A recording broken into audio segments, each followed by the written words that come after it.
En Afrique de l'Ouest, ils font partie de ces peuples au passé glorieux. La communauté soninké a fondé l'un des premiers empires de la région, celui de Ouagadougou. Aujourd'hui, ses descendants entendent protéger cette histoire. Djadji Soumaré, président de l'Association pour la promotion de la langue et de la culture soninké, est l'invité de votre rubrique Diaspora. Bonjour. Bonjour Madame Lopi. Alors, vous êtes arrivé assez jeune en France. Vous avez passé une grande partie de votre vie hors de votre pays d'origine. Est-ce que vous pouvez en quelques mots nous dire votre parcours? Oui, effectivement, je suis arrivé en France le 24 décembre 1962. Ça fait plus de 56 ans. Et j'avais 18 ans. Donc ouvrier tout court, ouvrier agricole. Et arrivé en France, j'ai commencé d'abord par être ouvrier fondeur à la Courneuve. Et ensuite, j'ai été aidé à suivre les cours du soir jusqu'à passer mon premier certificat d'études. Et j'ai continué, j'ai fait 18 ans de cours du soir et qui m'a permis d'arriver au diplôme supérieur de comptabilité. Autrement dit, j'ai fini expert comptable. Un joli parcours. Vous êtes du coup à la tête de l'association depuis depuis plus de 30 ans, même d'ailleurs depuis 38 ans. Qu'est-ce qui vous a poussé finalement à vous investir dans cette structure? Le soninké, c'est ma langue maternelle et quand je suis en France, c'est la seule langue que je parle. Effectivement, un groupe de Français et soninké réfléchissaient ensemble pour penser à l'avenir. Pour dire la diaspora, désormais il y a des épouses qui arrivent, nous avons des enfants, qu'est-ce qu'ils deviendront demain si nous ne faisons rien? Et c'est ça qui a conduit à créer d'abord le centre d'enseignement du soninké, CRES. Et ensuite on a considéré que ça c'est une structure d'intellectuels, mais qu'il fallait créer une association pour la promotion de la langue et de la culture qui intègre tout le monde.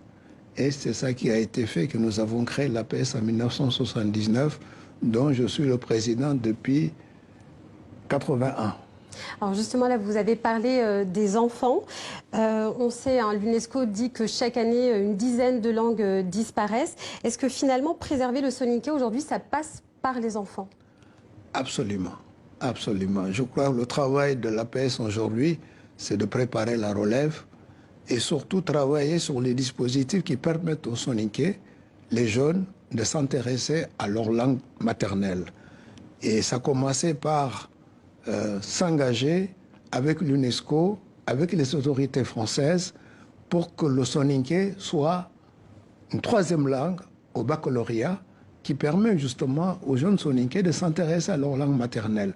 Cela a reconnu un certain nombre de langues africaines en France, notamment le Wolof, où le soninké est plus majoritaire, au Bambara, au Peul, alors que le soninké dépasse toutes ces populations. Pour quelle raison cet acte n'a pas été posé par un État africain, alors que les soninké sont dans 6 États d'Afrique? Donc la possibilité finalement, hein, pour les petits Maliens de aussi apprendre leur langue maternelle. Aujourd'hui, cette langue dans est l'école française. À INALCO, mais ce n'est qu'en cours, il n'y a que des étudiants qui peuvent y aller. Mais la masse des soninké qui sont à Paris, dans les banlieues et en province, ne peuvent accéder que ce dispositif soit accepté pour les soninké. Et ça, c'est du ressort des autorités éducatives françaises et de l'UNESCO qui protègent les langues. J'espère que le message sera entendu. Alors, faire rayonner la culture soninké, ça passe aussi par sa diaspora, notamment en France, qui est très importante. Quel attachement ont les Maliens de France à cette culture? Très attachés à cette culture. Vous pouvez voir rien que par leur vestimentaire et également l'alimentation. Donc beaucoup de choses sont gardées, et tout en considérant que nous vivons dans un autre pays, qu'il faut respecter ce pays-là et accepter les traditions et respecter les lois de la République. Mais en même temps, notre langue, notre culture, c'est notre priorité.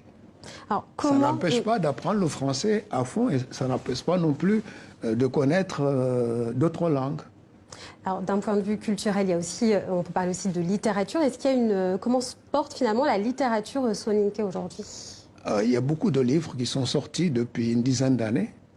Je vais citer un qui est sorti l'année dernière, celui de professeur Tcheruna Tandja, qui a fait français, soninké. Et qui parle de quoi, du coup, cet ouvrage? Alors cet ouvrage, c'est une poésie qui parle de la vie.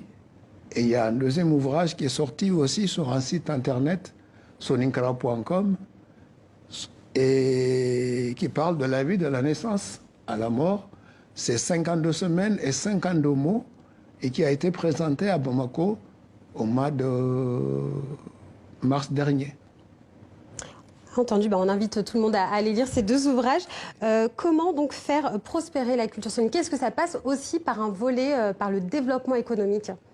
Ça passe par le développement économique, dans la mesure que la majorité des pays soninké sont des zones agricoles, et bien que beaucoup aujourd'hui sont installés dans les grandes villes, comme à Paris, comme Dakar, comme Nouakchott, comme Banjul. Mais les aspects économiques sont très importants. Les soninké ont des moyens. Il s'agit tout simplement de les organiser justement pour arriver à cet aspect. Et je sais que le prochain festival, il y aura un forum économique et qui va justement mobiliser l'ensemble de l'intelligentsia soninké autour de cette question de l'économie.